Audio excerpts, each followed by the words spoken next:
Bonjour chez vous, que Dieu vous bénisse. Le bonjour chez vous, que Dieu vous bénisse. Aujourd'hui, nous allons parler d'une vérité que notre génération peine à saisir. Nous sommes dans une société où tout s'achète, tout s'use, tout se jette. Les relations sont devenues comme des consommables. Pourtant, Dieu n'a jamais conçu l'amour, le mariage, ni même l'être humain comme quelque chose de périssable. Le message d'aujourd'hui pour chacun de nous et ce que nous devons comprendre, c'est que de façon personnelle, je m'adresse à toi, ce que tu vas négliger, d'autres vont en voir la valeur. Et cette phrase-là doit résonner comme un avertissement, comme un miroir, comme un cri qui interpelle chaque cœur fatigué, chaque couple essoufflé, chaque personne qui pense que l'amour du conjoint est un acquis, une garantie ou automatique. Malheur à nous, la société du jetable a envahi nos relations. Nous vivons dans une époque où on remplace plus facilement qu'on ne répare. On jette ce qui ne nous impressionne plus, on abandonne ce qui demande du travail, on néglige ce qui devient trop familier.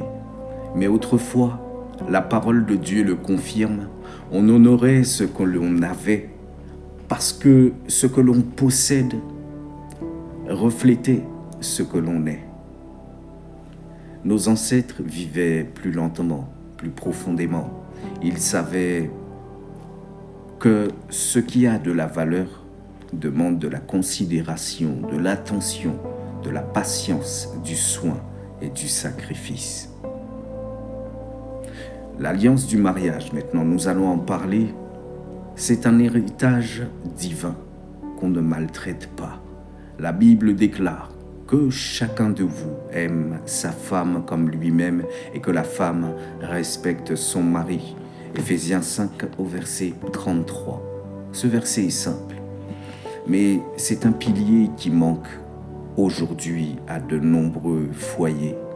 Des maris qui aiment à moitié, des femmes qui respectent à moitié, et on espère avec ça un mariage complet. On veut recevoir sans donner. On veut être aimé sans aimer. On veut être servi sans servir. On veut être valorisé sans valoriser. Mais Dieu n'a jamais béni l'égoïsme. L'amour ne prend pas seulement, il donne, il couvre, il restaure. Petit message aux maris qui négligent leurs femmes et message à moi-même, je m'inclus dedans. Ainsi parle l'Éternel. Homme, écoute. La femme que tu méprises aujourd'hui est celle que tu as autrefois supplié d'aimer. La femme que tu ignores est celle que Dieu t'a confiée pour protéger, élever, fortifier.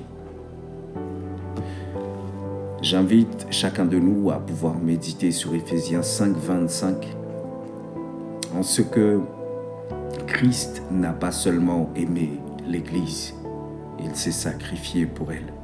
Il a investi en elle. Il a donné sa vie pour elle. Et toi, quand tu as donné pour ta femme pour la dernière fois, quand l'as-tu honorée? Quand as-tu pris soin d'elle intentionnellement, pas de façon stratégique ou mécanique? Fais attention. Ce que tu négliges, d'autres le discernent. La femme que tu traites comme une option peut devenir la priorité d'un autre. La femme que tu délaisses s'assèche, elle se renferme, elle se brise, et son silence parle plus fort que ses mots. Maintenant, je vais m'adresser aux femmes. Femmes, écoute, le mari que tu critiques, que tu rabaisses par frustration, souviens-toi qu'il reste un homme qui a été créé à l'image de Dieu, avec un cœur fragile et un appel lourd sur ses épaules. La femme sage bâtit sa maison et la femme insensée la renverse de ses propres mains. Il est écrit en Proverbe 14 au verset 1. La manière dont tu parles, dont tu regardes, dont tu soutiens, peut soit bâtir son âme, soit détruire son identité. Un homme affaibli dans sa maison devient affaibli dans sa mission. Un mari qui n'est plus respecté perd sa voix, il perd son courage, il perd sa vision. Ce que tu négliges aujourd'hui, une autre femme peut reconnaître demain.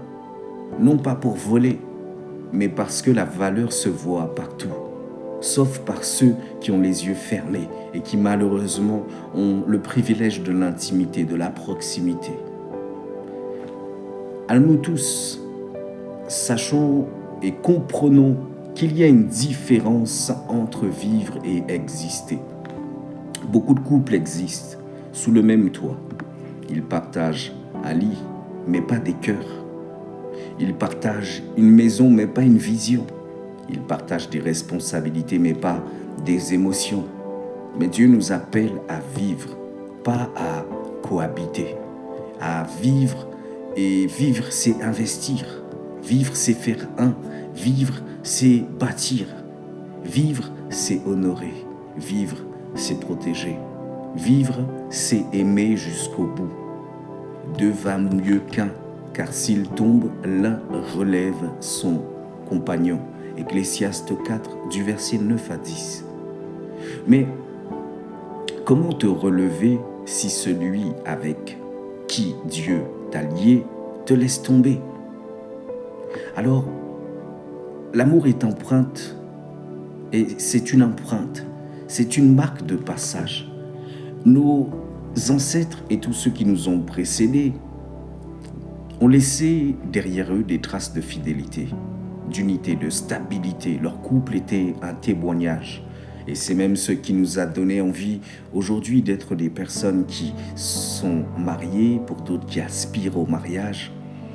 Et voilà. Leur couple était un témoignage, leur amour était un héritage. Et leur union était une empreinte.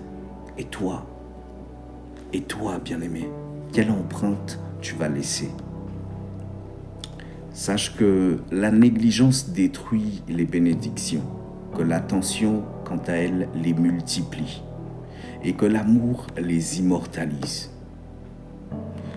Je prie afin que chaque couple, chaque famille, chaque mari, chaque femme, chaque aspirant au mariage puisse être restauré. Aujourd'hui, Dieu te dit, ce que tu négliges te sera redemandé. Ton mariage n'est pas un déchet. Ton conjoint n'est pas remplaçable. Ton alliance n'est pas jetable. Revalorise ce que Dieu t'a donné.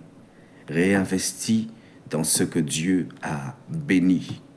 Répare avant de remplacer. Aime avant d'accuser. Honore avant de regretter. Parce que ce que tu traites comme banal est peut-être la plus grande grâce que le ciel t'a donnée.